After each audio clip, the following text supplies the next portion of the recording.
Donc moi, je vais vous parler d'un sujet qui ne va pas de soi en milieu scolaire. L'école, ce n'est pas un lieu de soins, c'est un lieu d'éducation. Ce n'est pas un lieu où on va soigner les enfants. Donc il faut être bien clair là-dessus. Donc la question de santé, souvent, ça renvoie à la question du soin. Et ce n'est pas naturel que ça se pose en milieu scolaire. 85% des enfants, d'ailleurs, vont très bien, il n'y a pas de souci. Par contre, il y a un certain nombre de choses qui se passent. Et quand on vient, comme moi, du monde de la santé, j'ai fait une reconversion professionnelle dans les années 90, où je suis passé de statut de praticien hospitalier à reprendre des études pour atterrir finalement dans la formation des enseignants. Il y a quelque chose qui est extrêmement intéressant, c'est qu'on a deux professions, médecins et profs, qui sont extrêmement similaires. Première, c'est qu'on travaille avec du vivant. Alors ça, c'est pas de la tarte. Parce que ce qui caractérise le vivant, c'est l'hétérogénéité. La deuxième chose, c'est que c'est des métiers qui se construisent autour du bricolage. La médecine, c'est un art, c'est pas une science. Enseigner, c'est du bricolage, c'est pas de la didactique autour d'un sujet épistémique avec un élève standard. Ça marche pas. Donc c'est déjà, vous voyez, il y a une proximité dans la formation des enseignants et des médecins. C'est que la réalité, elle est première. Et elle est première par rapport à la représentation qu'on s'en fait. Alors ça, c'est intéressant de le savoir, parce que c'est vraiment deux métiers où il faut qu'il y ait une approche, en médecine on dit clinique, du sujet, pour construire le dispositif. Si vous allez chez le médecin et qu'il vous a rentré, et qu'il vous regarde, et il vous dit « j'applique, tac », vous n'irez plus jamais chez ce médecin. Il va d'abord commencer par regarder comment ça fonctionne pour vous prescrire quelque chose. Il ne va pas vous mettre d'autorité sous antibiotiques si vous n'en avez pas besoin. Donc, vous voyez, il y a toute une démarche de pensée, de construction du geste professionnel qui est quelque chose de similaire. Donc, ça induit quand même un certain nombre de choses tout à fait communes. Alors, si vous lisez la diapo, vous allez voir que ce n'est pas parce que les données de la santé publique indiquent quelque chose et que les médecins prescrivent que les patients obtempèrent. Eh bien, c'est pareil pour les enseignants. Ce n'est pas parce que les enseignants enseignent que les élèves apprennent. Donc on est dans des situations professionnelles qui ont du sens. Alors ça, c'est un premier temps pour vous aider à comprendre pourquoi on va parler de sexe chez les adolescents. Ça se repose sur un corpus scientifique qui est important. Et il faut savoir d'où je parle. Moi, je parle de la formation des professionnels, enseignants, mais aussi médecins, et je fais beaucoup de parallèles entre les deux. Donc c'est important de le savoir. Pourquoi est-ce qu'on s'intéresse maintenant à la santé dans les écoles ? Pourquoi est-ce que cette question de la santé et du bien-être est importante ? Tout simplement parce que l'épidémiologie nous montre une chose très simple, c'est qu'il y a une corrélation stricte et étroite entre les inégalités de santé et la réussite scolaire. C'est-à-dire que les mortalités évitables à l'âge adulte, les pathologies, les difficultés à l'âge adulte sont toutes liées à un facteur premier qui est celui de la réussite scolaire. C'est-à-dire que les enfants les plus en difficulté, qui vont être exclus du système scolaire, ont des espérances de vie nettement moindres, seront atteints de pathologies beaucoup plus lourdes qu'on ne pourra pas soigner et extrêmement invalidantes. Il y a un rapport, une corrélation. Ça va très loin. Par exemple, sur les cancers, il vaut mieux être une femme d'un milieu social élevé avec une culture plus qu'un homme issu d'un milieu social défavorisé qui ne sait pas lire. C'est 20 fois le risque. Donc vous voyez l'importance du lien entre l'école, la réussite éducative et la santé. Alors pourquoi on s'intéresse à ça ? Alors il ne faut pas être innocent, ce n'est pas pour le bien de l'humanité. C'est simplement parce que ça a un coût social monstrueux. Et que l'exclusion scolaire va amener une exclusion sociale et des coûts de santé faramineux qu'on ne pourra pas suivre actuellement compte tenu du contexte économique. La France est le premier pays mondial qui investit dans la santé avec le système de santé le plus performant. Mais ça sous-entend qu'on ne pourra pas améliorer l'offre de soins. Par contre, ce qu'on peut faire, c'est améliorer la prévention et faire en sorte que les gens ne tombent pas malades. Ça, c'est l'objectif qui est fixé. Et c'est lié à la réussite scolaire. C'est lié au système scolaire. En plus, le système scolaire a cette particularité, c'est qu'il accueille tous les enfants d'une population. Donc on développe, nous, sur Lyon, un gros pack de recherche sur ces questions.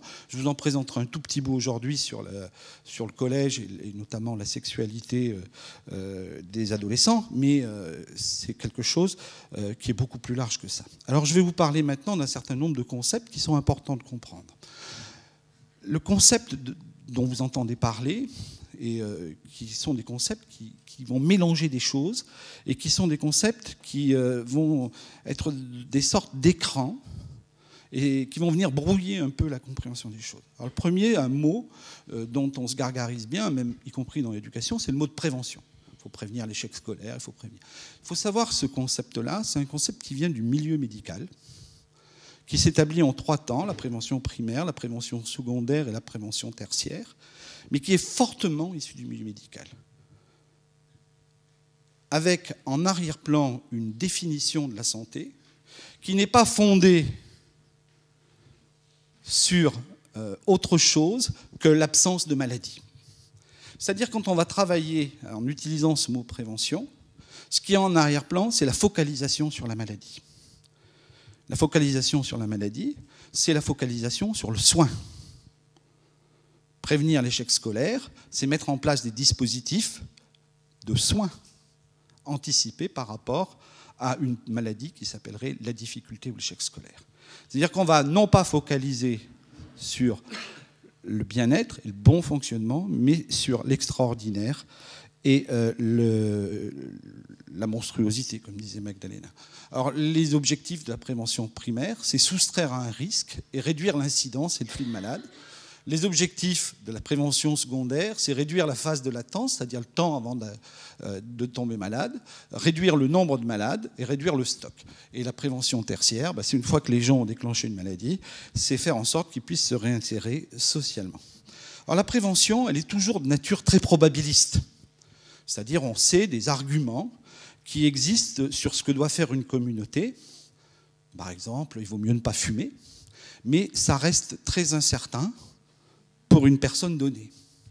Je sais, je peux vous décrire par exemple le cancer à petites cellules, qui est un cancer fort charmant, dont on meurt par étouffement, enfin c'est une horreur absolue. J'en ai soigné à l'hôpital, mais un tiers des pneumologues fument. C'est un peu compliqué ces choses-là. Vous voyez, c'est pas parce qu'on a des données scientifiques et des connaissances, c'est pas parce que les enseignants enseignent que les élèves apprennent. Alors la prévention, elle a aussi des caractéristiques. Et c'est important de le savoir, ça, parce que même si vous travaillez dans la prévention des troubles du langage, c'est exactement ce concept qui est en jeu. D'abord, on a une capacité d'action extrêmement limitée sur la plupart des facteurs qui vont conduire à la maladie. Parce que tout simplement, on ne les perçoit pas. Alors, c'est un vrai problème, parce que pour ceux qui travaillent dans l'enseignement spécialisé, on va se focaliser sur un facteur. Les troubles de la conscience phonologique, par exemple. Ouais, mais ces troubles de la conscience phonologique, ils n'existent pas dans l'air du temps. Ils ne sont pas coupés du contexte dans lequel ils s'exercent, ou très rarement. Il y a plein de facteurs qu'on ne perçoit pas, mais qui sont au moins aussi opérationnels que ça. Donc on va pouvoir en parler. Puis il y a aussi d'autres facteurs qui sont des facteurs collectifs. Dans ma génération, la cigarette avait un rôle particulier, et c'était être cool que de fumer. Le problème, c'est que ça crée des addictions majeures dont je suis encore actuellement pas victime, mais acteur. Ensuite, il y a, quand on fait de la prévention, on s'aperçoit très nettement qu'on est aussi pris dans des systèmes de contradiction. Alors l'école, on est vachement bien placé, puisque là, on doit tout faire à l'école. On doit s'occuper des élèves en grande difficulté, on doit s'occuper d'intégrer des enfants autistes, on doit s'occuper de faire de l'éducation à la santé, de l'art plastique, de la piscine, enfin un tas de trucs vachement bien. C'est-à-dire qu'il y a une superposition de messages et d'obligations. Rien que sur les questions de santé, il y a 29 journées nationales en France. Entre l'obésité, il y a 29 trucs différents avec la sécurité routière. Et tout ça, on va balancer ça sur l'école, faire de la prévention. Honnêtement, c'est la technique du millefeuille, et les enseignants, n'étant pas des surhommes, ils ne peuvent pas le faire. Autant le dire tout de suite. Ça veut dire qu'il va falloir réfléchir autrement. Et les enseignants ne sont pas là pour être l'objet de prescription. Et ce n'est pas sur leurs frêles épaules que va retomber intégralement la responsabilité de l'exclusion scolaire, qui amène l'exclusion sociale, qui amène une mortalité prématurée. Il ne faut pas le raisonner comme ça. Pourtant, ce modèle de prévention est un modèle qui contient ces choses. Donc on a une saturation, une superposition des messages, et on a quelquefois des objectifs qui peuvent être même contradictoires. Alors bon, je n'ai pas le temps de vous en parler, mais il y a un effet qui est redoutable, c'est ce que j'appelle l'effet rhinocéros. Comme vous savez, le rhinocéros, c'est un animal qui est très myope, qui fonce et qui détruit tout sur son passage. Mais quand il a raté son objectif, il a tout détruit. Et souvent, par exemple, quand on veut travailler sur un objet particulier, on va prévenir la drogue dans les lycées. C'est un grand truc, vachement dans les collèges, là c'est bien aussi à la mode. On fait venir les flics avec les chiens. D'accord ? Ils arrivent avec les chiens, ils dépistent. Ils trouvent toujours un ou deux oiseaux, pas trop fut-fut, qui ont du cannabis dans la poche. Bah oui, c'est pas toujours très...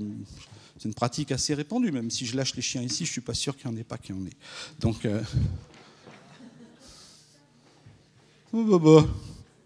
Les enseignants sont au moins ce truc de bien, c'est qu'ils sont insérés dans la société et ils consomment comme les autres. Hein. Ou alors, c'est des bonnes sœurs dans des couvents, mais ça, c'était le bâtiment au fond, là-bas. Hein, coupé du monde dans un espace clos. Donc, on va serrer ces deux oiseaux. Ça va provoquer des effets collatéraux extrêmement dommageables, y compris pour leur scolarité, y compris pour eux, etc., etc. Sans que ça ait aucun effet sur la consommation des autres élèves. Voilà. C'est simplement, il y a deux couillons qui se sont fait serrer. Alors la prévention, c'est un modèle médical qui est basé sur l'évitement de maladies, qui est basé sur l'identification de facteurs de risque et de facteurs protecteurs, et sur des représentations qui sont essentiellement liées à une prescription. Donc c'est un modèle forcément éclaté dans les priorités. Alors, quelques questions. La première idée, c'est que la prévention, ça a toujours été fondé sur les bons sentiments.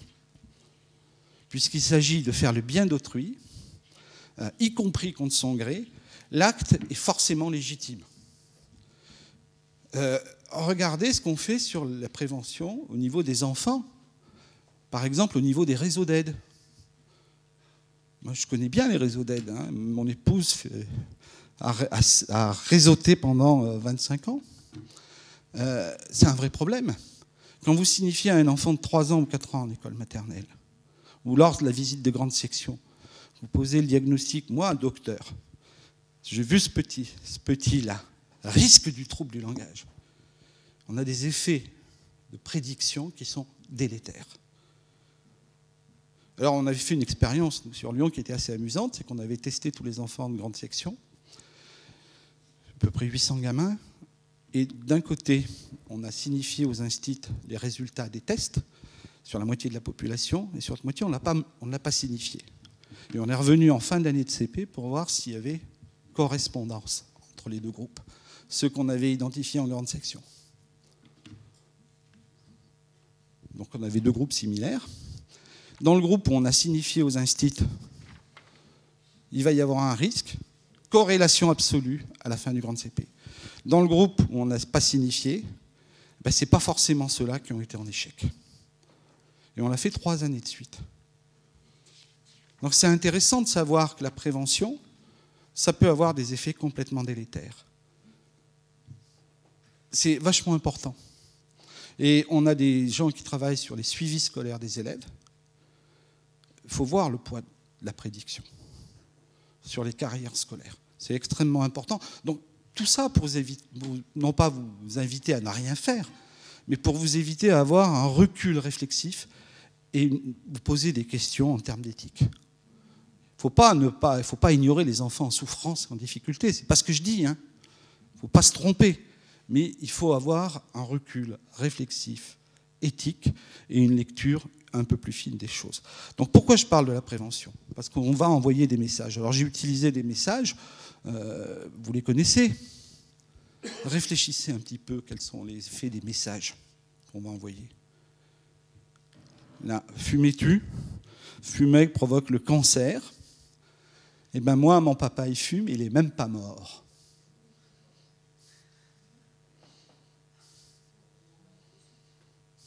Quelle est la valeur de la parole ?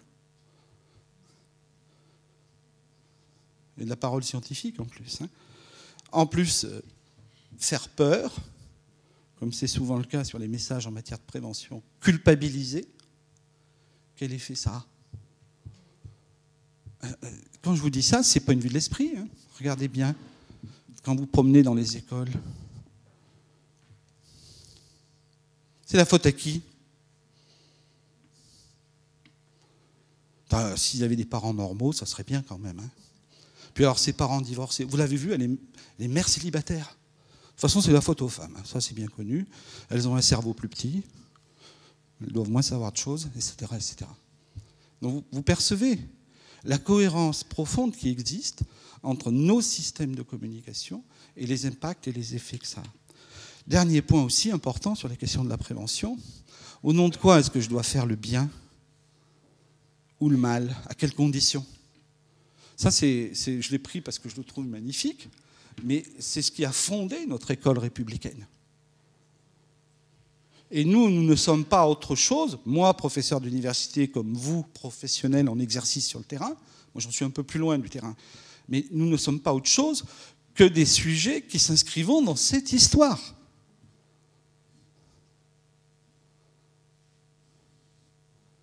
Est-ce que c'est notre rôle et notre fonction? Surtout lorsqu'on va parler de comportement. Un comportement, ce n'est pas un élément en plus de la personne qu'on pourrait enlever, comme cette photo de tic, là. Ça, c'est sur ma main, ça. C'est une bête charmante. Si, comme ça, j'ai fait la photo avec mon iPhone. Donc, c'est bon. Donc, c'est pas ça un comportement. On ne peut pas l'enlever. Un comportement, c'est quelque chose qui participe à l'économie même, à l'économie psychique du sujet. Et lorsqu'on va travailler sur un comportement, on va travailler toujours sur plusieurs niveaux à la fois. On va travailler, par exemple, sur les questions, là, c'est sur les questions de santé. On va travailler à la fois sur les questions de biologie, de personnalité, sur les questions de contexte social, sur les questions environnementales et culturelles. Et on voit que quand on touche un élément, on touche à l'ensemble. Et on va mettre en déséquilibre le fonctionnement psychique, le fonctionnement social de la personne. Alors, tout ça pour vous dire, puisqu'il y a beaucoup de gens qui travaillent dans la SH, que ça explique un petit peu pourquoi c'est aussi difficile de faire réussir des élèves dont on connaît le potentiel intellectuel. Parce qu'ils n'ont pas forcément perçu le bénéfice de changer. Et quelquefois, ils aiment leur échec et leurs difficultés scolaires. Ils y sont attachés. Alors, ces questions-là qui se posent sont les mêmes qui vont se poser lorsqu'on va travailler, nous, à l'hôpital, par exemple, quand j'étais à l'hôpital, avec des patients. Le patient qui vient d'avoir un AVC, c'est-à-dire un accident vasculaire cérébral, il ne faut plus qu'il mange de gras, il ne faut plus qu'il mange salé. Pourtant, il bouffe du cochon et il boit des canots. Et on me le ramène régulièrement. Et il va en mourir. Et on lui a dit qu'il allait en mourir, mais il continue. Donc vous voyez que c'est un petit peu compliqué. Alors autre chose qui est un peu compliquée pour nous, et puis qu'il faut à mon avis clarifier, c'est la question des éducations A. Parce qu'à l'école, vous allez voir, ces dernières années, on est venu en rajouter une couche. Alors, il faut que les enseignants soient performants sur l'éducation à la santé, à la sexualité, à la citoyenneté, à l'environnement et au développement durable, à la sécurité routière, aux médias, à la solidarité internationale et encore plein de trucs. Si les instituts, les profs sont vraiment des gens absolument magnifiques. C'est les oraux du XXIe siècle. D'accord ? Alors, ce qui est caractéristique, c'est que tous ces enseignements ne sont pas dans les programmes, mais font partie de textes officiels spécifiques. Et obligatoires, bien sûr. D'ailleurs, je vais faire un contrôle, vous marquerez votre nom en haut de la feuille, vous me direz bien si vous avez bien fait l'éducation à la santé qui s'impose dans vos classes, si vous avez des classes. Et si vous ne l'avez pas fait, je vous donnerai une bonne... je passe en ligne, si ça se fait encore, ou un bled. J'ai fait le bled à l'aller et au retour quand j'étais petit, j'en garde un bon souvenir.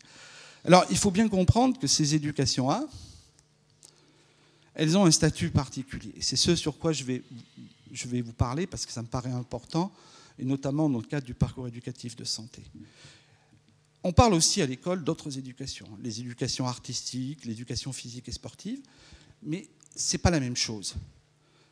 Ces éducations artistiques, éducation musicale, les arts visuels, etc., ça se rapporte à des champs disciplinaires bien définis, avec des didactiques et des démarches pédagogiques spécifiques. Et justement, ce qui va caractériser les éducations A, c'est que ce ne sont pas des disciplines scolaires. Alors, ce qui caractérise une discipline scolaire, c'est la première chose, c'est la nature des savoirs. C'est-à-dire que les savoirs ont été stabilisés pour être enseignés. C'est-à-dire que dans une discipline scolaire, il y a des spécialistes qui ont dit on va enseigner ça comme ça. Et on l'a stabilisé. Alors, je ne veux pas m'appesantir là-dessus, mais il faut savoir que, par exemple, si vous avez fait une terminale ES, avec ce qu'on vous a enseigné en maths, c'est des choses erronées qui ne vous permettraient pas d'envoyer une fusée dans la Lune. Mais c'est stabilisé pour être enseigné dans une perspective curriculaire, c'est-à-dire un programme qui va s'étaler sur plusieurs années. On est dans une logique qui est celle de l'enseignement et dans une deuxième logique qui est celle de la didactique. La didactique, c'est une prescription pour l'enseignement. On enseigne, on vous dit en français comment enseigner telle notion en français. La didactique des maths, c'est comment enseigner telle notion. Ça repose sur l'idée d'un sujet standard, qu'on appelle un sujet épistémique, qui est valable pour tout le monde. La didactique des maths ne se préoccupe pas du petit Mohamed et du petit Louis, ne se préoccupe pas d'autre chose, on enseigne de la même façon à tout le monde. C'est un peu ça quand même, le fond de la didactique. Par contre, les éducations A, elles posent un deuxième problème. C'est d'abord du côté des savoirs, où la nature des savoirs est une nature particulière. Ce sont des savoirs mouvants, ce sont des questions vives, et on est du côté d'une logique qui ne peut pas être une logique de prescription de la pratique, mais on va être dans une logique qui va être une logique où il va falloir partir du sujet, c'est-à-dire la logique de l'apprentissage. Alors elles ont un contenu particulier, ces éducations A. Le premier, c'est qu'elles sont toujours au cœur de conflits d'intérêts. Quand vous parlez du développement durable, par exemple, c'est pas évident. Vous voyez bien qu'il y a... Est-ce que vous êtes pro-nucléaire ou pas pro-nucléaire? Quand vous parlez de la santé, par exemple, vous prenez de l'homéopathie ou vous préférez les antibiotiques? Qu'est-ce que vous pensez des vaccinations? Compliqué, hein? Il y a des conflits d'intérêts extrêmement importants. Deuxième caractéristique de ces éducations A, c'est que les savoirs sont toujours ce qu'on appelle des savoirs hybrides, qui vont mélanger à la fois des connaissances scientifiques et des sciences humaines. Ils sont toujours des savoirs complexes. Troisième caractéristique, c'est que ce sont des questions socialement vives, ce qu'on appelle des questions socialement vives, qui vont provoquer des débats dans les savoirs autour, y compris chez les spécialistes, mais aussi des débats sociaux, des débats de société et des débats médiatiques extrêmement forts. Si vous parlez de la sexualité, le mariage pour tous, ce n'est pas une vue de l'esprit. Ça a brassé, même à Bordeaux, je présume. Et dernier point sur la question des éducations A, c'est qu'on va parler de valeurs, de systèmes de valeurs, et à mon avis aussi, d'idéologies quelquefois qui sont incontournables et dont il faut être clair. Lorsque moi j'ai des stagiaires, professeurs des écoles qui vont travailler dans la montagne du Forêt, ça s'appelle comme ça, le Forêt, ils vont travailler dans le Forêt et là-bas c'est des chasseurs. Et que quand j'envoie mes écologistes de base lyonnais qui vont chez les chasseurs et qui leur disent « il ne faut pas tuer les petites bébêtes », je peux vous dire qu'ils se mettent dans un état second. Enfin, je dois avoir la même chose avec le Médoc. Je pense que ça ne doit pas être très différent. Vous, c'est les oiseaux, nous, c'est les lapins. Chacun son truc. Et tout ça, ces éducations A, qui sont les formes modernes, et ce vers quoi il va falloir tendre, qui vont nous permettre de sortir de cette approche didacticienne techniciste, dont on connaît les limites et les échecs, ça va se construire dans un contexte sociétal très particulier, que vous connaissez d'ailleurs. Un premier point, c'est de défiance vis-à-vis de l'expert. Pensez par exemple à des questions tout simples, la question de la grippe A. la question de la vaccination. Parmi vous, là, pour la grippe A, combien il y en a qui ont été vaccinés? Ben, c'est la même chose que quand vos parents d'élèves viennent vous voir et vous dites « Mais votre méthode de lecture, elle est bonne, là? Moi, vous ne faites pas un peu trop de global ?» C'est exactement la même chose. Alors, c'est pour vous montrer les proximités qu'il y a dans des fonctionnements sociétaux et en quoi ils nous concernent. Et en quoi nos façons de former, par exemple, nos stagiaires, ne sont pas très adaptées. Parce que si vous êtes posé la question pour les grippes A, c'est bien normal que les parents se la posent pour votre méthode de lecture, votre technique d'apprentissage, des techniques opératoires, de la multiplication. Ils ne sont pas différents de nous. En même temps, il y a une deuxième caractéristique du contexte sociétal, c'est la question des exigences démocratiques et d'authenticité. C'est-à-dire qu'on est dans une société où les gens ont le droit de savoir et on ne délègue plus à l'autre l'expertise. On va se la construire. On se la construit avec les moyens dont on dispose. Mais on se la construit. C'est très vrai, hein. Si vous êtes affecté dans une ZEP en tant que prof d'école ou prof de lycée, de collège, vous allez scolariser vos enfants dans l'école du quartier? Que chi, hein? S'il y a une école privée, on le met à l'école privée. Hein. Donc, c'est un peu compliqué, ces choses-là. Je ne dis pas ça pour vous culpabiliser, je dis ça pour décrire un fonctionnement social. Par contre, les pauvres, on peut bien les laisser dans leur ZEP. Hein. Ou dans leur merde, ça dépend. Et en même temps, sur les questions de santé, on est trouvé dans une situation qui est extrêmement intéressante. Alors là, je reprends un peu du côté de la santé. C'est en même temps qu'on observe une sorte de rejet des aspects un peu dogmatiques de la science, par exemple sur la médecine, et une sorte de position paradoxale, parce qu'on a à la fois ce rejet et à la fois cette illusion qu'il va y avoir des solutions que la science va apporter. C'est-à-dire, grosso modo, je peux me comporter de n'importe quelle façon, et les jeunes nous le disent très bien, de toute façon, on va inventer un truc qui va me sauver.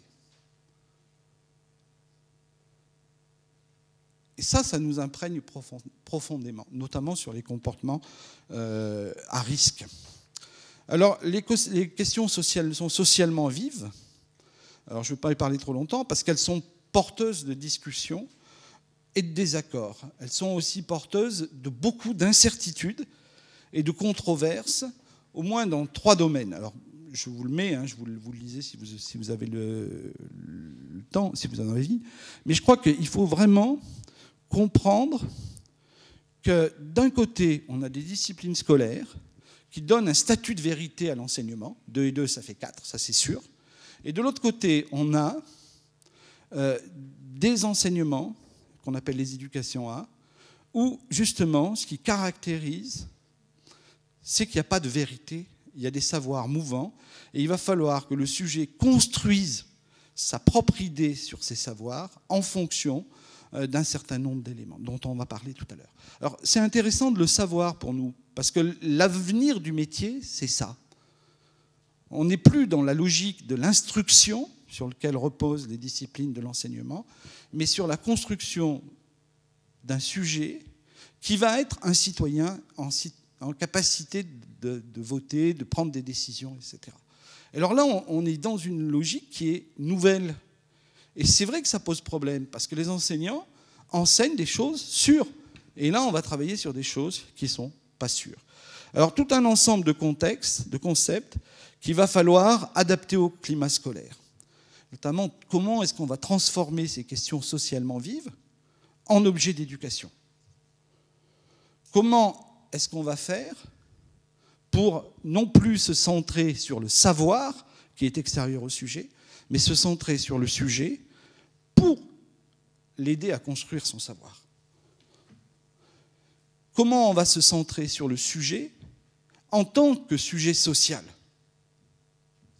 Alors, vous l'avez perçu, quand on a discuté là, en janvier dernier et qu'on a vu des enfants dire « je ne suis pas Charlie », qu'est-ce que ça signifie, ça?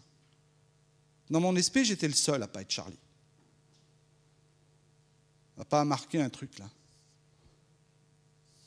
Putain, un infâme salaud, hein. pro-islamiste, barbu et terroriste. Qu'est-ce que ça signifie? Pour ceux qui disent non, et ceux qui vont dire que ceux qui ont dit non, c'est des méchants. C'est un tout petit peu plus compliqué. Nous sommes fonctionnaires de la République. Nous incarnons, portons un certain nombre de valeurs. Quand est-ce qu'à un moment donné, comment on les travaille, comment on les pense? Voilà. Alors, c'est évident que ça va amener un certain nombre d'obstacles potentiels. Travailler sur cette nouvelle professionnalité, il y a un certain nombre d'obstacles. Alors, les obstacles que je vais lister, c'est d'abord le premier, c'est les systèmes de représentation des acteurs par rapport à la... Alors, bon, j'avais prévu de parler de la sexualité, mais je m'en suis éloigné, je m'excuse. Par rapport si on va travailler sur l'éducation à la sexualité, le premier truc, c'est mon système de représentation à moi par rapport à la sexualité. Comment voulez-vous que je parle de contraception si je suis anti-avortement, par exemple? Donc je travaille sur des choses comme ça. Comment voulez-vous que je parle d'homosexualité si dès que j'entends parler de mariage gay, j'ai les poils qui se hérissent sur les bras? Ça pose aussi une deuxième question, un deuxième obstacle, c'est les systèmes de représentation qu'ont les enseignants par rapport à leur rôle et à leur légitimité. Si le rôle, c'est d'enseigner les mathématiques, la légitimité, ça va être que d'enseigner leurs mathématiques.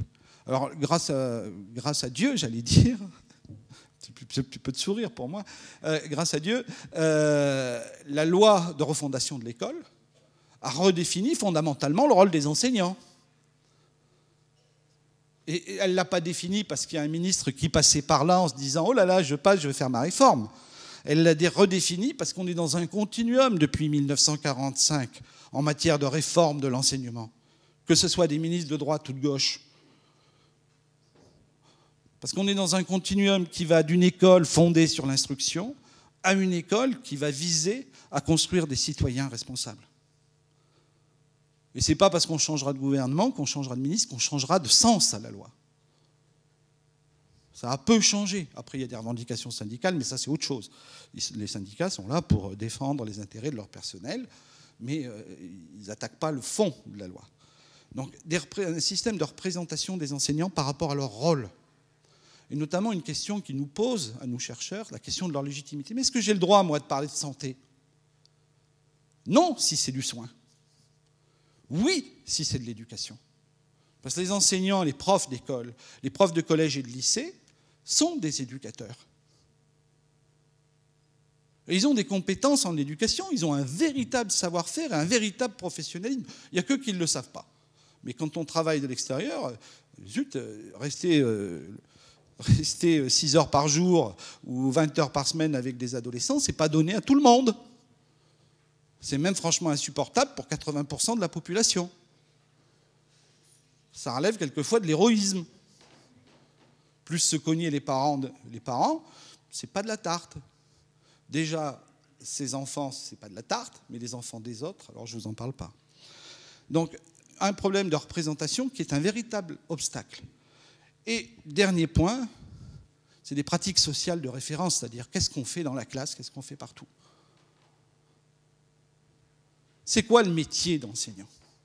Donc, je reviens maintenant sur les questions un peu plus centrées sur la sexualité. L'éducation à la santé et à la sexualité, sa finalité, c'est pas de soigner les élèves, c'est de permettre l'émancipation de l'élève, non pas un conditionnement, mais bien l'apprentissage de la liberté basée sur l'autonomie, l'esprit critique et la créativité. C'est ça le but de l'éducation à la santé. Vous aurez le PowerPoint, je vous le laisserai tout discuter. Alors ça veut dire très clairement que la visée de l'éducation à la santé, ça ne peut pas être la transmission de savoir définitivement acquis, ça ne peut pas être la transformation d'un comportement et sous une logique de conditionnement. D'ailleurs, vous le savez bien, vous suivez toutes les règles, ne buvez pas, ne vous droguez pas, ne fumez pas, n'ayez pas de relations sexuelles sans préservatif, mangez 5 fruits et légumes par jour, soyez toujours bien propre et bien gentil. C'est ce que vous êtes d'ailleurs. Ça veut dire qu'il va falloir réfléchir, quand on va travailler sur les questions de santé à l'école, en termes de continuum. Et on ne va pas réfléchir avec l'éducation à la santé, en plus des disciplines scolaires, mais l'éducation à la santé et à la sexualité dans les disciplines scolaires. La plupart d'entre vous, vous faites de l'éducation à la santé sans le savoir. Et vous contribuez à l'amélioration de la santé sans le savoir. Le problème, c'est qu'il faut l'identifier pour que ça devienne une pratique opérationnelle. Alors, l'idée, c'est qu'un curriculum, ça passe par le développement de la personne, et c'est censé permettre, et notamment le parcours éducatif de santé, la construction de compétences pour vivre, ce que les Anglais appellent les life skills. Et ces savoirs et ces compétences intellectuelles vont être mis au service d'un projet. Et c'est ce qu'on appellera plus tard, alors ça c'est un peu technique, la question de la littératie en santé. Le but, c'est de développer chez le sujet un certain nombre de dispositions à faire des choix, des dispositions à agir, à décider et à mettre en œuvre une action raisonnée, étayée par une opinion raisonnée, qui va permettre de sortir d'un certain nombre de dilemmes. Est-ce que c'est bien, est-ce que c'est mal, est-ce que je fais bien, est-ce que je fais mal, etc., etc. Alors je vais passer quelques diapos parce qu'autrement ça va être un peu long. Donc il va falloir travailler sur des compétences. Il va falloir travailler sur des compétences. Et c'est sans doute là que ça situe la difficulté. Parce qu'enseigner des compétences, c'est compliqué. À l'école, on enseigne très bien des contenus. D'ailleurs, vous avez tous été formés. Rappelez-vous, il faut faire les objectifs numéro 1, l'objectif. Et quand on raisonne par objectif, on ne raisonne pas par compétence. L'objectif, c'est faire passer un savoir qui est extérieur au sujet dans le sujet. La compétence, c'est partir d'où est le sujet pour construire avec lui quelque chose. Un peu compliqué, hein ? On n'a pas l'habitude à l'école. Mon objectif, c'est d'apprendre à lire à ces minots de 6 ans. Donc, j'en ai 28, il faut qu'ils apprennent à lire. Qu'ils en aient envie ou pas. Mais on a tous fonctionné comme ça. Rappelez-vous. Mais depuis qu'on est à l'école, hein, depuis la maternelle, moi j'ai suivi le troupeau avec une conscience absolument remarquable jusqu'à Bac plus 10. Hein. Et ça marche pour les gens qui sont comme moi. Ou comme vous, c'est pareil. Hein. Après, c'est le hasard. Hein. D'accord ? Enseigner des compétences, c'est un tout petit peu plus compliqué. Comme c'est un peu plus compliqué de passer de la logique de l'enseignement à celle des apprentissages. Alors, pour travailler sur ces notions, on va travailler sur les notions qui s'appellent les notions de conception individuelle. C'est-à-dire que travailler sur la logique des apprentissages, c'est partir des conceptions des élèves. Alors, la notion de conception individuelle, et éduquer à, c'est prendre en compte les conceptions des individus, c'est toujours un tout petit peu plus compliqué sur les questions de santé. En fait, les conceptions individuelles, elles vont se construire, elles sont au centre de nos préoccupations, et elles vont toujours se construire dans une triple logique. D'un côté, des systèmes de représentation sociale, c'est-à-dire, on construit nos conceptions en fonction de notre environnement.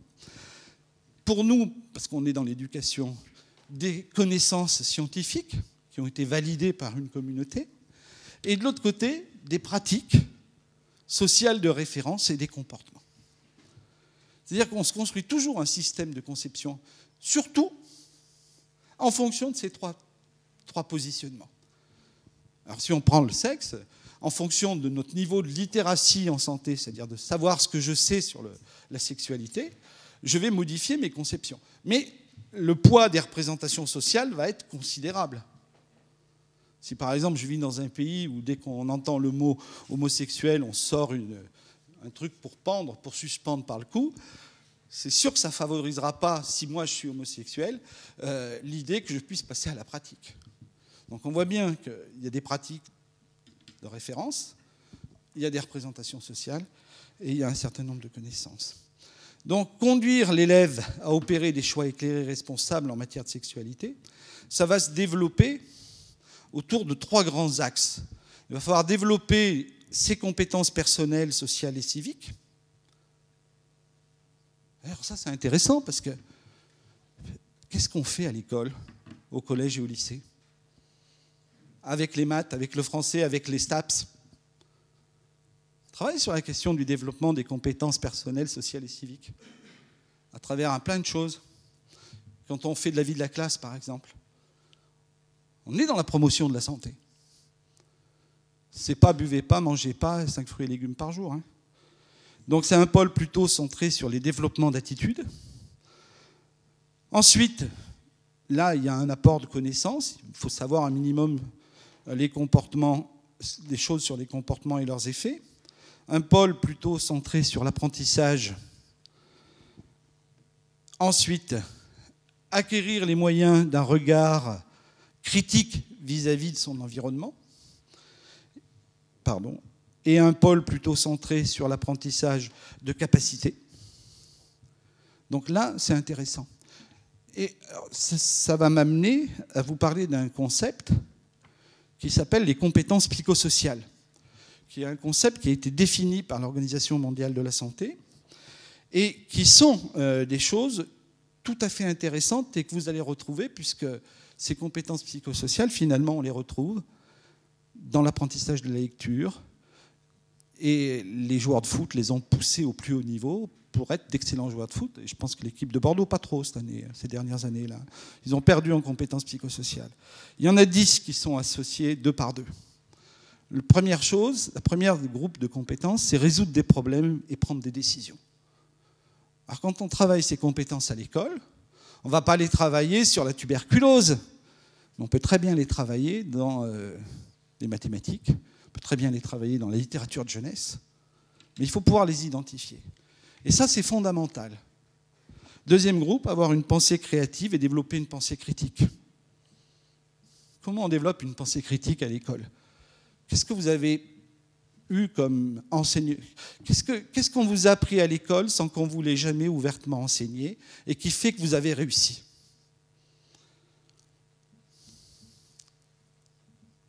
Réfléchissez 2 minutes à ça. Parce que c'est là-dessus qu'il va falloir lutter. Parce que vous êtes, comme moi, dans la reproduction de ce qui nous a fait réussir. Et vous pensez que ça va faire marcher. Qu'est-ce que vous avez appris à l'école sans qu'on vous l'ait jamais ouvertement enseigné, mais qui vous a fait réussir ? Sur les implicites. La première des choses que vous avez appris, c'est la soumission.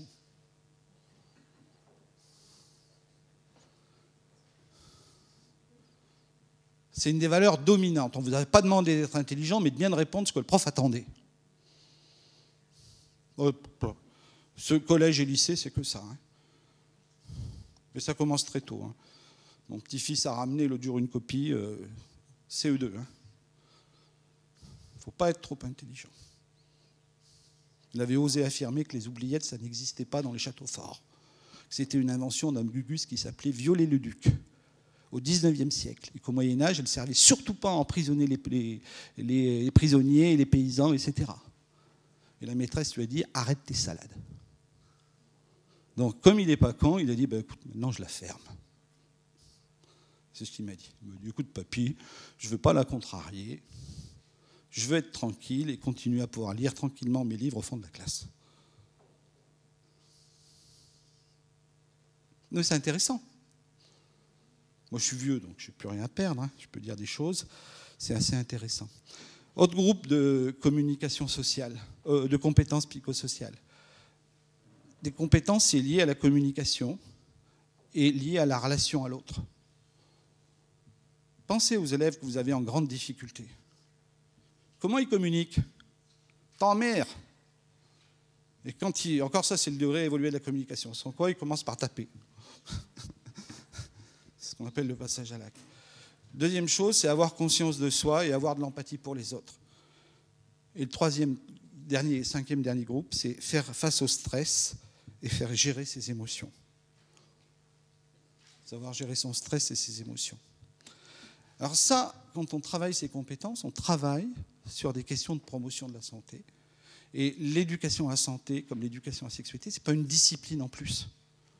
Ça fait partie des enseignements, mais il faut pouvoir identifier des situations pédagogiques en classe où on va favoriser cette émergence et non pas la soumission. Lorsque mon petit-fils Ali arrive et me dit « Papy, Viollet-le-Duc, tu ne me diras plus des trucs comme ça. Hein. » OK ?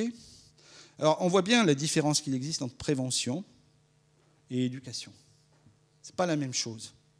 Prévention, on va changer un comportement pour soustraire à un risque. L'éducation, on va changer de statut par l'éducation. On est dans une approche négative, dans un cas, et qui va être de soustraire, et on voit bien que ça ne s'applique pas aux mêmes gens. Ça veut dire que je vous propose, moi, d'adopter une autre définition de la santé.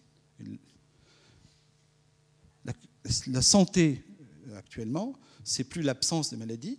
Le riche, médecin lyonnais de 1930, c'est plus l'OMS 1986, parce que l'état de complet bien-être, il fallait avoir un peu fumé la moquette quand même pour penser ça. Pour maintenant avoir une pensée où la santé, c'est quelque chose qui se définit socialement. C'est d'être en capacité psychologique et physiologique de prendre du pouvoir sur soi, sur son environnement, et d'être en capacité de le faire à titre collectif. Et on voit bien que le lien qui existe à ce moment-là entre éducation, école et santé. C'est-à-dire qu'à partir du moment où les gens sont en situation de prendre du pouvoir sur eux, sur leur environnement, ils seront à même de faire des choix, de développer des opinions raisonnées, et ils seront capables de gérer des risques. Et notamment, on sait très bien que, par exemple, la toxicomanie, qu'est-ce qui caractérise la toxicomanie? C'est l'absence de possibilité de choix. Toxicomane, ce n'est pas un malade, c'est quelqu'un qui, à cause d'un produit, ne peut plus choisir. Moi, je suis toxicomane à la nicotine, je ne peux plus choisir. J'ai perdu la liberté de m'abstenir et de faire un choix éclairé et raisonné.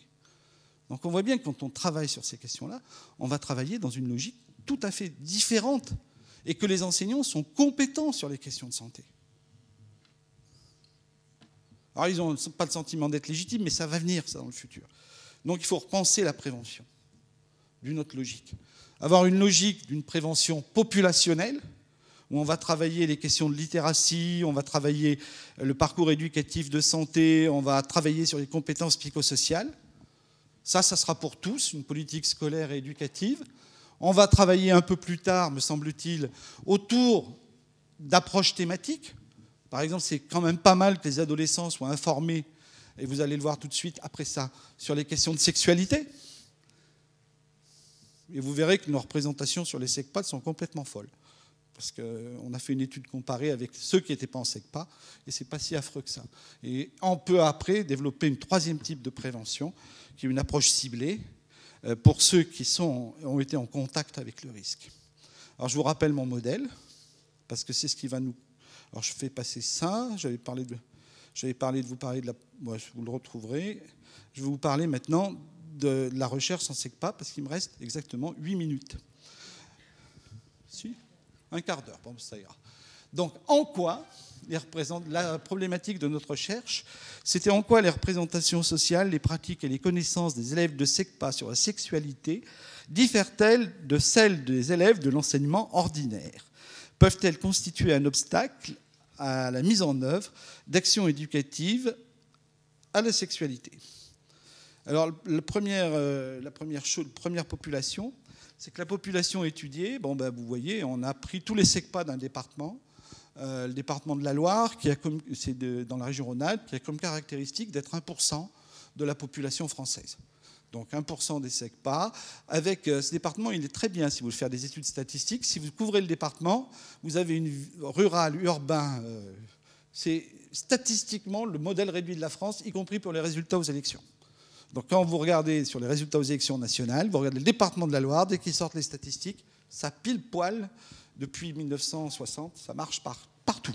C'est vraiment un modèle statistique assez curieux, mais ça a cette particularité. Donc on a pris le département de la Loire et la totalité des SECPA du département de la Loire, sauf une, où on a eu quelques difficultés, parce que le principal de collège ne souhaite absolument pas qu'on s'occupe des questions de sexualité. Ça allait perturber ses élèves. C'était vraiment très perturbant. Donc elle a refusé absolument qu'on distribue le questionnaire. Les questionnaires ont été passés dans le plus strict anonymat, et c'est les infirmiers de l'Éducation nationale qui les ont fait passer, puisque ce sont elles ou eux qui sont en charge dans ces collèges de travailler avec les professeurs sur l'éducation à la sexualité. Donc on a fait passer ça au 3e SECPA, 4e SECPA. Et puis tant qu'on y était, on s'est dit que ça serait bien que si on pouvait avoir une population de référence dans les mêmes collèges, les mêmes établissements, les mêmes gamins, mais ceux qui sont en collège ordinaire, donc pour avoir des groupes équilibrés. on a fait un tri entre les classes, de manière à avoir des groupes équilibrés. Donc, sur la question de l'éducation à la sexualité, donc on a fait passer un questionnaire qui reprend les 3 grands champs de l'éducation à la sexualité, le champ biologique, le champ psychologique et le champ social, avec des thématiques autour des connaissances, autour de la prévention, autour de l'estime de soi et des représentations, autour de l'esprit critique, la responsabilité. On avait structuré un questionnaire qui était un peu trop long, selon nous, mais qui n'a pas posé du tout de problème à la passation avec les enfants de SECPA, même avec des questions un peu compliquées. On n'a pas eu très peu de questionnaires rejetés dus à des difficultés de remplissage, dus à des difficultés scolaires. Pas plus que dans les collèges. Donc les résultats. Les résultats nous ont beaucoup surpris. D'abord, alors je vous présente les SECPA, puis je vous montrer la différence. Ça, c'est que les résultats des SECPA, et je ferai en conclusion la comparaison avec les élèves de classe ordinaire. D'abord, ce qui intéresse le plus les SECPA, c'est la dimension psycho-affective sur l'éducation à la sexualité. C'est des questions essentielles autour de l'amour, autour de la relation à l'autre, autour de... C'est très fleur bleue. C'est très, très mignon. Ensuite, il y a une dimension biomédicale, mais importante aussi. Alors que quand on regarde ce qui est fait dans les programmes d'éducation à la sexualité, c'est 80% de biomédical. Mais ça ne les intéresse pas, ça. Alors vous allez voir que c'est redoutable plus loin, parce qu'en matière de connaissances, la dimension sociale est peu concernée. Et elle est concernée sur des aspects qui nous ont beaucoup alarmés, par contre. Donc il faudra qu'on en parle, parce que si vous êtes des professionnels, ça m'intéresserait de savoir ce que vous en pensez. Alors des connaissances très partielles, notamment par exemple sur les questions de contraception. On a été vraiment scotchés, c'est-à-dire qu'il y a 43% des enfants qui n'ont pas entendu parler de méthodes de contraception, y compris après les cours d'éducation à la sexualité. C'est-à-dire qu'on leur a peut-être parlé pendant l'enseignement d'éducation à la sexualité, mais ça n'a laissé aucune trace. C'est quand même un sacré problème. Des systèmes de représentation qui sont quand même très particuliers. Par exemple, 25% pensent que la première fois, on ne risque rien.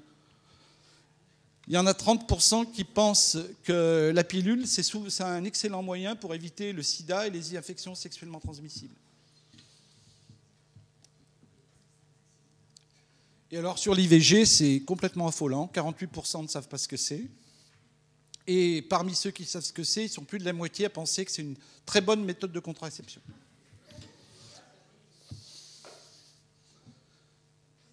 Et sur l'utilisation du préservatif, il y en a un tiers qui n'ont aucune idée de comment s'en servir. Et il y en a plus de la moitié qui ont des difficultés à s'en procurer. C'est auquel on n'est absolument pas pensé, y compris en milieu urbain. Alors les principales infections IST sont connues, par contre, pour 82%. C'est-à-dire qu'on voit bien ce qui a été véhiculé par les enseignements. C'est le sida, la gonorrhée, enfin la chaux-de-pisse, c'est les chlamydia, ils sont capables de le citer. Alors que, rappelez-vous, ce qui les intéresse, c'est la relation à l'autre, comment on tombe amoureux, est-ce que j'ai des choses beaucoup plus fleur bleue. Un autre truc affolant, c'est que 70% ont peur des gens qui sont contaminés par le VIH. Alors, du côté de la relation et le respect de l'autre, il y a un sentiment homophobe extrêmement important. Et c'est normal d'insulter quelqu'un qui est pédé, quoi.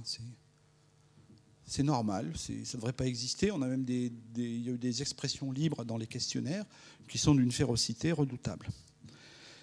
La violence, par contre, est jugée inacceptable pour 89%. Alors, c'est des trucs très paradoxaux. C'est-à-dire qu'on n'a pas le droit d'être violent avec la personne dont tu es amoureuse, plutôt rassurant, mais pas avec les PD quand même, il ne faut pas exagérer. Donc on voit qu'on est dans des choses qui sont quand même assez, à la fois extrêmement intéressantes et extrêmement paradoxales. Et alors, des choses qui confirment l'aspect très fleur bleue, c'est que pour 83%, une relation amoureuse, c'est d'abord un sentiment qu'on partage, mais avec une conception très clivée en termes d'éducation. Par exemple, les chagrins d'amour, c'est une histoire de filles. Les garçons ne doivent pas exprimer leurs sentiments. Par contre, les garçons ne pensent qu'à ça, c'est pour 52% d'entre eux. Garçons, filles confondus, il n'y a pas de différence significative quand je ne le mets pas entre garçons et filles. C'est-à-dire que les filles pensent autant que les garçons pensent qu'à ça. Et pareil pour les tenues qu'elles portent, hein, c'est une véritable incitation à la débauche. Les filles le pensent comme les garçons, même si elles portent les tenues. Et donc, ce que je vous propose de lire, c'est pas la peine que je le relise. Par contre, les filles sont un tout petit peu plus intolérantes que les garçons sur la question des tenues. Mais elles peuvent le porter, c'est-à-dire que moi, on a vu après, dans les entretiens qu'on a conduits, des gamines avec des strings manifestement portés ostensiblement sur un jean taille basse, nous expliquer que c'était scandaleux, que sa copine, c'était une véritable incitation au viol sur pattes, quoi. Donc c'est assez intéressant. Alors un regard aussi qui nous a intéressés, ce qu'on a sondé, c'est la question de la pornographie. 55,4% des élèves ont vu un film pornographique. Enfin, déclaré, hein. Ils ont déclaré ça. C'est sous-estimé.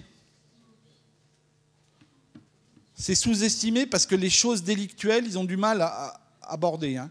Quand on leur demande s'ils consomment du cannabis dans une autre enquête, ils en consomment 2 fois moins que dans la réalité épidémiologique. Donc, il y a des correcteurs. Mais là-dessus, c'est vrai. Et par contre, ce qui nous a vraiment affolés, c'est qu'on leur a demandé avant quel âge. Et ceux qui ont répondu, eh bien, vous voyez qu'il y a une consommation pornographique entre des 12 et 14, c'est quand même assez monstrueux. C'est-à-dire 80% d'entre eux, c'est avant 14 ans.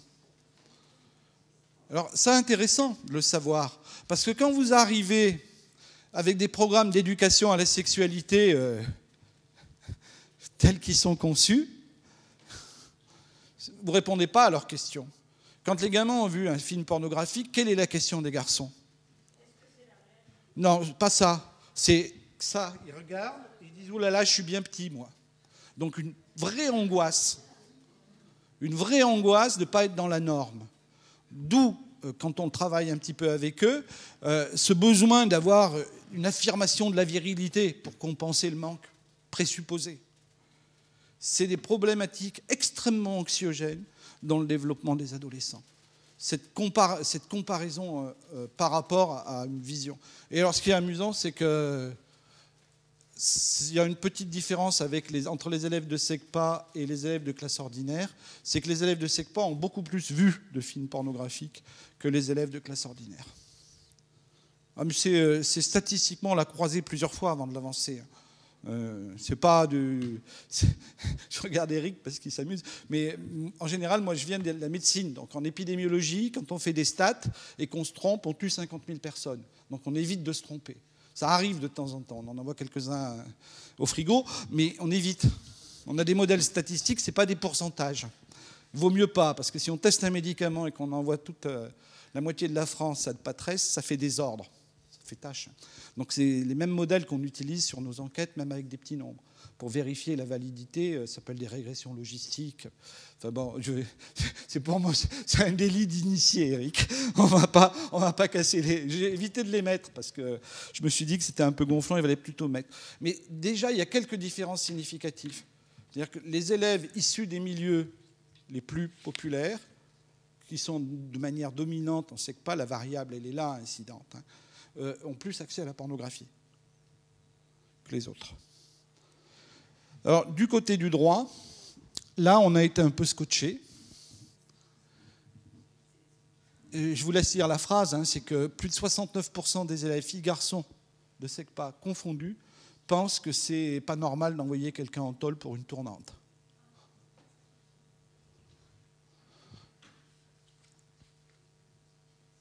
Et bon, après, c'est sur l'IVG, c'est autre chose. Mais ça nous a complètement... Et c'est redondant.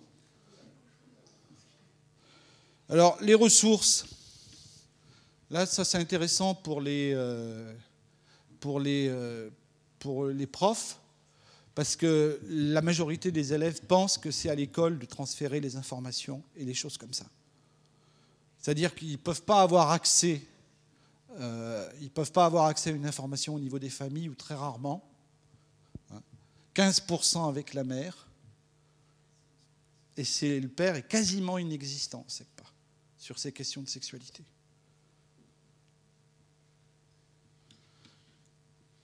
Et les adolescents de SECPA ont très très peu de connaissances au niveau des associations. C'est-à-dire que... Et là, ils ont eu des enseignements, on leur a indiqué le planning familial. Enfin, on ne sait pas trop ce qu'on leur a indiqué. Mais ça pose quand même question. C'est ce qui reste après les enseignements en 4e et en 3e. On l'a fait passer en fin d'année, l'enquête, au mois de juin. Et la seule association qu'ils identifient facilement, c'est le planning. Alors, l'influence des médias sur les questions d'éducation à la sexualité, la télé, l'Internet. Donc ça, c'est exactement la même chose que l'enquête. Voilà. Alors, qu'est-ce qu'ils font? Qu'est-ce qu'ils ont comme pratique sexuelle?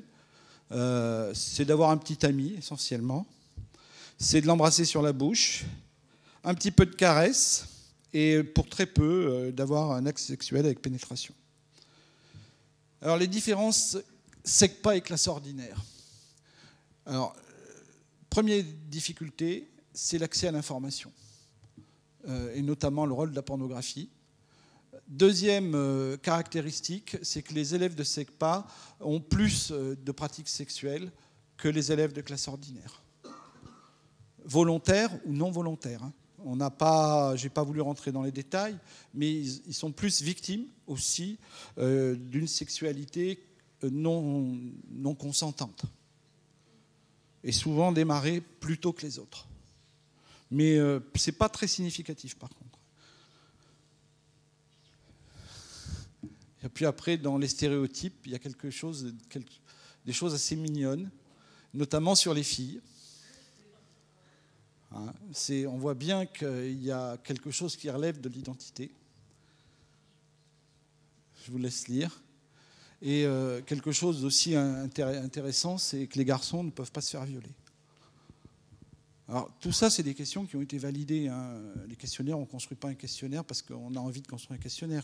Ça répond à une démarche rigoureuse scientifique. C'est-à-dire qu'on reprend des questions de questionnaires qui ont déjà été validées, notamment dans l'enquête nationale, dans les enquêtes internationales, pour voir un petit peu s'il y a une spécificité. Alors, par contre, des choses extrêmement intéressantes au niveau de cette enquête, c'est qu'il y a, à part ces différences que je pointe, il n'y a pas de différence fondamentale entre les élèves de SECPA et les élèves de 4e et de 3e. C'est des points mineurs. Sur les 50 ou 60 questions, il y en a quelques-unes qui sont différentes. C'est essentiellement ce qui est lié à la représentation de l'autre, fille-garçon. Donc là, il y a un travail à faire important. Mais sur les pratiques, un peu sur les pratiques sexuelles qui sont plus précoces, c'est la pornographie. Mais sur le reste, il n'y a pas grand-chose. Il y a quelques autres différences, donc je vous ai laissé lire. Sur la question de l'homosexualité, par exemple, c'est beaucoup plus rude. Par contre, on a été extrêmement surpris parce que d'autres études internationales montrent une influence très nette. Alors là, c'est sur le département de la Loire, il faudrait l'étendre un peu plus loin. D'autres études internationales montrent une influence très très nette des convictions religieuses. Et on leur avait demandé s'ils étaient plutôt musulmans, plutôt catholiques, plutôt sans religion, plutôt avec religion. Alors déjà, ils sont élèves tout confondus, classe SECPA ordinaire. Ils sont plutôt pas trop intéressés par la religion dans une écrasante majorité. Par contre, ceux qui sont très croyants, quelle que soit leur croyance, présentent tous les mêmes caractéristiques, qu'ils soient catholiques, musulmans, où nous on a une forte communauté juive sur certains secteurs juifs, ils ont tous les mêmes caractéristiques et des réponses qui sont similaires. Alors sur l'homosexualité, sur l'inégalité filles-garçons, sur toutes les réponses que je vous ai montrées, là, cette variable-là, quand elle est appliquée, c'est extrêmement intéressant.